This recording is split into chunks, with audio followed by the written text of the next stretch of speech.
na cidade de Cleveland, uma família judia, os Rickles, constituía o exemplo da tradição. O senhor Rickles era uma vítima do Holocausto. Ele havia padecido nos campos de concentração e extermínio da Europa, experimentando ali as dores mais acerbas, especialmente em Auschwitz. Ele era um sobrevivente. E se havia prometido que seria fiel até a morte à tradição hebraica, que a sua família reverenciaria a Deus, esse Deus Yahvé, e que todos viveriam de acordo com as tradições ancestrais. A sua raça teria que sobreviver como sobreviveu. E foi num daqueles momentos de rebeldia da juventude que o seu filho Joe acercou-se-lhe aos 20 anos de idade e disse-lhe: papai, eu estou cansado disso. Estou cansado de tudo. Eu desejo ir às origens. Eu não suporto as tradições. Eu detesto o judaísmo. Até mesmo o Yiddish, a língua da nossa pátria. Eu tenho que ser livre, eu tenho que respirar. Eu quero lhe pedir licença para viajar. Estava na moda os jovens procurarem o teto do mundo, e especialmente a Índia, o Paquistão e outros países de natureza exótica para nós ocidentais. E o velho Rickles, diante do atrevimento do filho, estava a ponto de uma crise apoplética. Então ele examinava aquele jovem desafiador que dizia: eu detesto o judaísmo, eu irei viajar com a minha namorada, nós desejamos ser livres, ela também quer ser livre. Então, papai, fora da minha casa, miserável. Como você se atreve a dizer que odeia as nossas tradições? Como tem a coragem de vir até mim, que experimentei da carne o ódio que a nossa raça sofreu e ainda sofre através da discriminação multimilenária? Como você pode fazer isso comigo, com a sua mãe? Nós vamos morrer de angústia. Joe, meu filho. Papai, eu não aguento mais. Então fora e não volte mais nunca. Risque o nosso nome da sua vida, mude, se lhe aprover, o sobrenome, e vá viver em liberdade. Mas ele era tão jovem. Joey encontrou-se com Mary, que havia dito a mesma coisa em casa, e viajaram à Índia.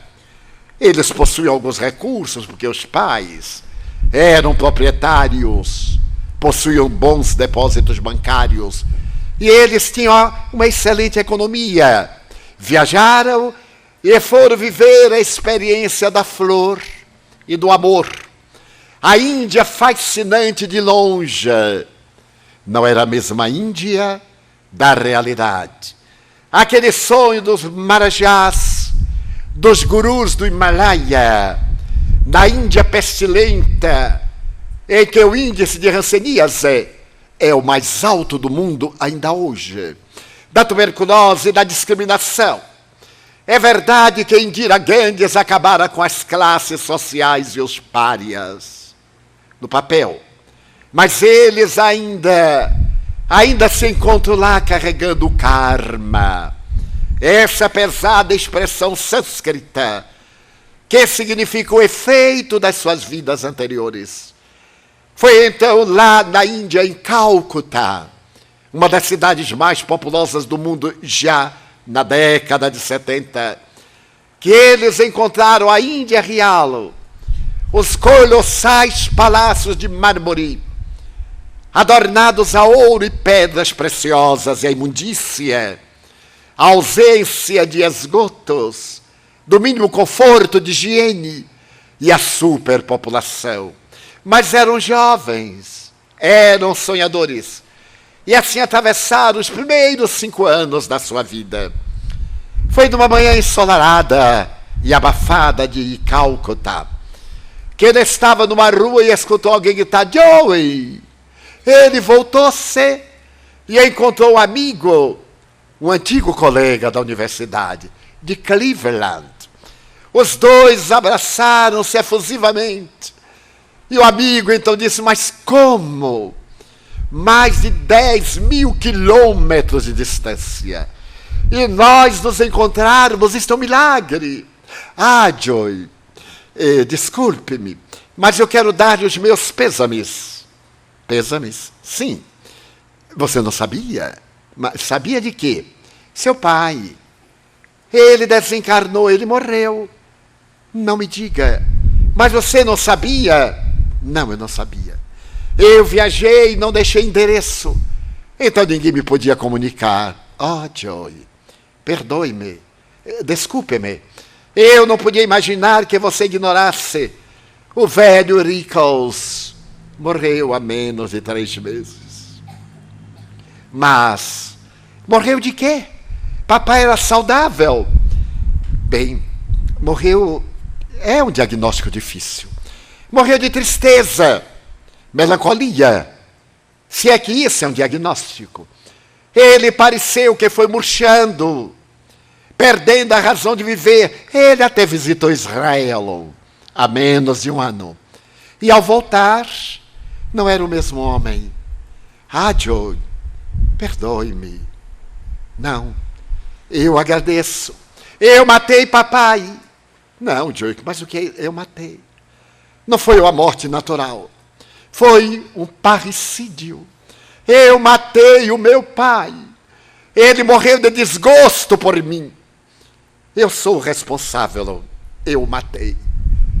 Os 2 amigos despediram-se. E Joey voltou para casa e disse: Mary, eu acabo de saber que matei papai. Qual nada? Tira da cabeça, Joey. Ele morreu de depressão, de melancolia, de desgosto do filho ingrato. Esse filho perverso e cruel. Ele morreu. Eu tenho que fazer algo. Eu vou conhecer Israel em homenagem a papai. Mas, Joey, nós detestamos Israel. Não posso. Eu tenho que me reabilitar. Não pode haver nada mais perverso no mundo do que a ingratidão. A ingratidão dos filhos. Ela é cruel. Eu tenho que me reabilitar. Eu irei a Israel. Mas, Joey, eu não irei. Eu sei que... Mas você não poderia fazer um esforço e ir comigo? É por algum tempo. E foi assim que Joey e Mary viajaram a Tel Aviv. Chegando a Israel, foram diretos a Jerusalém, a velha Jerusalém, a terra da promissão, em cujas paredes manam o leite e o mel das velhas profecias. Joey estava com a alma conturbada, caminhou pelas ruas da velha Jerusalém até o monte de Sião. Ali estava ele abetado. Era seu primeiro contato com a pátria dos seus ancestrais, com a pátria tão amada por seu pai. Tudo aquilo era novidade. Ele falava o Yiddish, naturalmente, mas ao ver aquela gente especial que ele parecia detestar, eram pessoas como ele. Eram pessoas religiosas, os ortodoxos eram estranhos, as vestes negras, invariavelmente todos com solidéu, com chapéu, para poder cobrir a cabeça, para falar com Deus, e foi andando como se estivesse sendo teleguiado até a área oriental da cidade. Aquela parte do muro que fora poupado por Tito, que no ano 70 destruiu o templo, não deixando pedra sobre pedra que não fosse arrasada.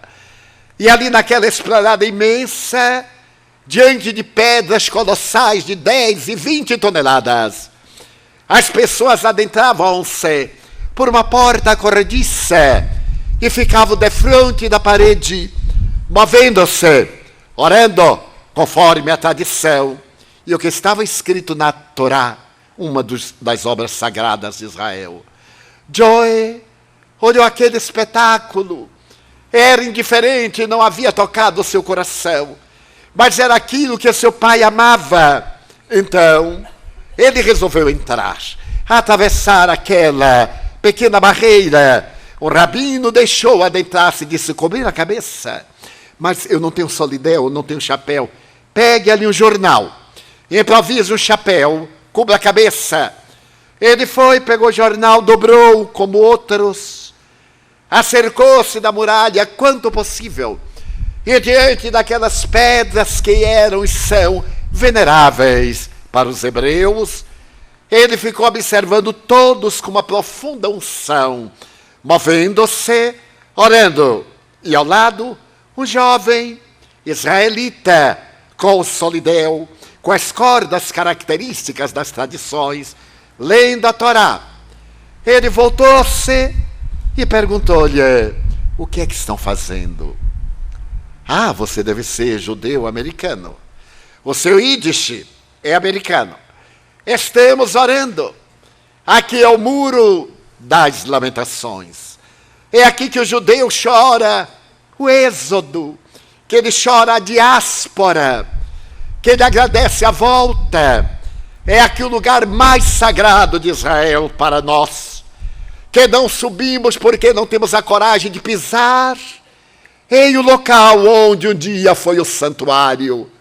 Não temos esse atrevimento. E o que é que estão orando? A Torá. Onde eu conseguiria um exemplar? Ali, você pode tomar um emprestado. Joe acercou-se da mesa em que estavam os livros ditos sagrados, pediu um emprestado, acercou-se do jovem, que sorria para ele, também era um rapaz de 25 anos aproximadamente. E disse-lhe: abra por acaso e ore. Ore a Deus, limpe-se da culpa dos seus pecados.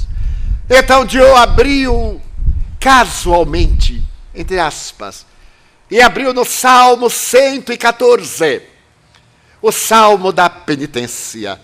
Ó Israel, Israel, e as lamentações. E à medida que ele lia o Salmo e se movimentava, as lágrimas aljofravam-lhe através dos olhos, porque ele viu o rosto encolerizado do pai fora. E ele sabia que estava matando o pai. Orou até cansar. E quando cansou, ele enxugou as lágrimas e olhou o muro, nos interstícios das pedras, porque são tão bem coladas que não passa o fio de uma lâmina. Mas havia em alguns orifícios um papelzinho enrolado. E ele perguntou: o que é isto? São pedidos.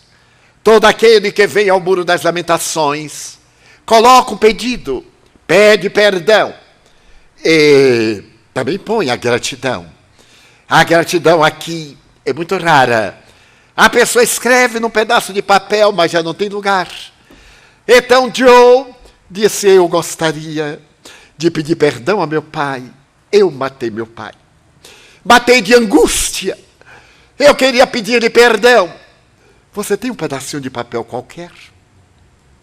O rapaz deu-lhe um pedaço de papel e ele escreveu em hebraico: papai, aonde você estiver, perdoe-me, papai. Perdoe a estupidez do seu filho. Eu sempre o amei. Eu amo, papai. Joe Rickles. Enrolou o papel e o amigo disse: vai ser difícil. E ele saiu procurando, até que ele percebeu um pequeno orifício. Então ele começou a introduzir o papel, e um papel que estava ali caiu, amarelado, marcado pelo sol ardente. Ele abaixou-se para apanhar, e quando ia colocar no lugar, teve uma curiosidade estranha. Que será? Este papel deve estar aqui há séculos, ou há meses. Está todo desbotado. Que será que tem? E como era jovem, Então não tinha esse pudor. Abriu o papel e leu: Joey, meu filho, eu estou aqui diante do muro das lamentações. Eu venho lhe pedir perdão, meu filho. Seu velho pai, cansado, não soube compreender você. Perdoe-me, Joe. Se algum dia você vier a Israel e chegar até aqui, perdoe o seu pai, que ele beija o coração. Ricos. Joe começou a transpirar. Era o pai. Ele tinha estado lá, fez o bilhete e colocou ali. E agora, 1 ano depois, o filho voltava. E era conduzido ao mesmo lugar, ao mesmo orifício. Encontrava o bilhete de seu pai que havia mandado a Jeová, para que Jeová pudesse diminuir a carga do remorso. Então a emoção fez que ele convulsionasse. E o jovem amigo ao lado acalmou. Ele explicou tudo. Estava perdoado. Ele também viera pedir perdão. E agora ele perguntou ao amigo, ao novo amigo: o que é que eu farei? Eu estou recém-chegado a Jerusalém. E o estranho lhe disse: bem, poderíamos ir até um colégio de rabinos, onde existe uma hospedaria para estrangeiros. Você ficaria lá, enquanto decide o rumo da sua vida. Joe aceitou, devolveu a Torá, saiu, tirou o chapéu e disse a Mary: eu vou ficar um tempo. Eu tenho que respirar. Mary olhou e disse: então, escolha outra mulher, porque eu não ficarei neste país maldito. Deu-lhe as costas e ele ficou mais zebetado. O amigo levou para a escola de rabinato e ele ali se hospedou e começou a ler as tradições hebraicas que ele ouvira em casa contra gosto, magoado. E depois de passar o mês e adaptar-se, o amigo lhe disse: por que você não estuda? Por que não faz um curso de rabino? Você é tão jovem. O que é que você pretende fazer da vida? Nada. A minha vida não tem sentido, eu matei papai. Não.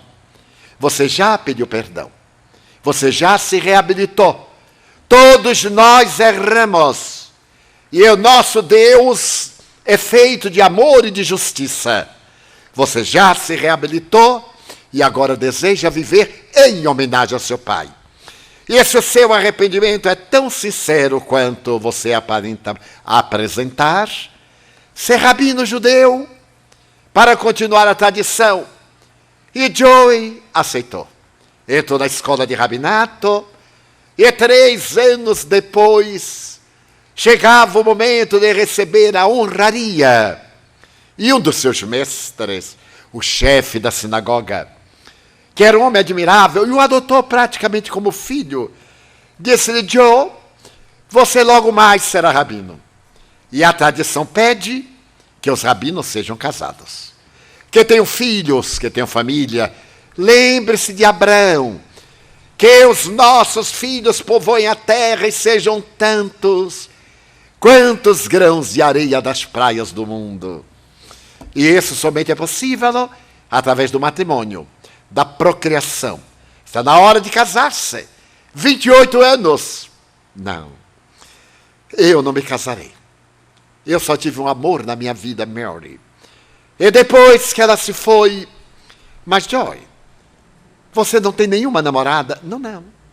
Mas a minha mulher é uma grande casadora. Qual é a mulher que não é grande casadora?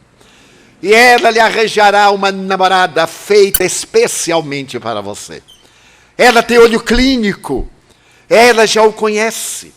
Falamos muito a seu respeito. Ela me disse: diga para ele que eu tenho a namorada dos sonhos dele. Que ele veio aqui no sábado para eu apresentá-la.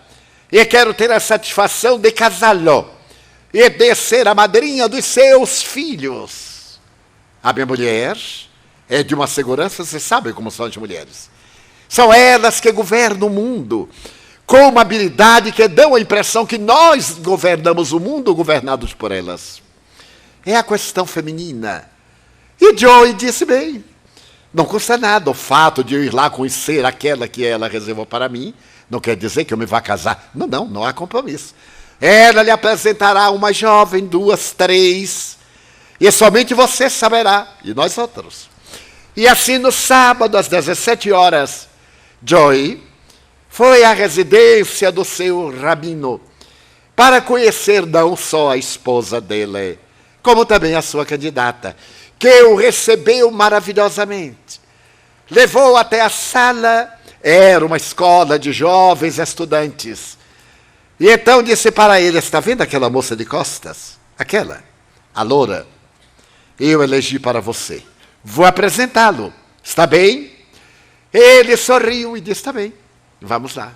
Ele o pegou pela mão, chegou junto às jovens, bateu palma para chamar a atenção, e desejo apresentar-lhes o futuro rabino, Joe Rickles.